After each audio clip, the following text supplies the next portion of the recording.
maulan ng mga ka-earner. Ito na yung Bagyong Christine. Tama ako? Bagyong Christine ba? Yan, Christine. Dito nga tayo sa, ano ngayon? Hindi natin papakawalan kasi nga para hindi sila maulanan. Dahil kapag ganitong panahon, hindi natin alam kung kailan bubuhos yung malakas na ulan. Pero hangin lang. So far naman hangin ang malakas. Kaya yung ilagay namin dyan sa kitchen namin ay nailipad yung bubong niya. Yung ano niya, bakal. So, bibigay ako ng sakawate, kinuha sa daanan din na.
Ayan mga ka-earner, sobrang lakas nga ng hangin dito.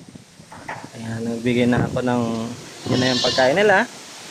Pagkain ng ating mga bulog. Tingnan nyo yung hangin, ang lakas.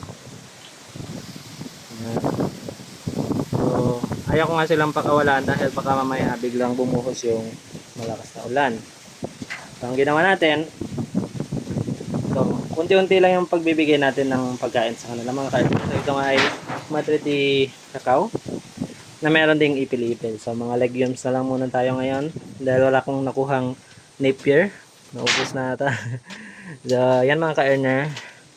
Itong iba ay hindi pa rin sila kumakain. Kanina kumakain sila nung nagbigay ako doon. Pero naghihintay silang papalabasin ko sila pero hindi natin sila papalabasin. Kasi nga kapag pinalabas natin ay biglang umulan ng malakas. Ayan sila. Naghihintay silang lumabas kaya hindi sila kumakain. Nangyari sa nguso mo. Ayan pala si Gata. Ayan. Bibigyan na masyadong madami. Hintayin mo natin ubusin nila yan. Tapos mamaya magbibigay ulit tayo. Hayaan lang natin sila kakain.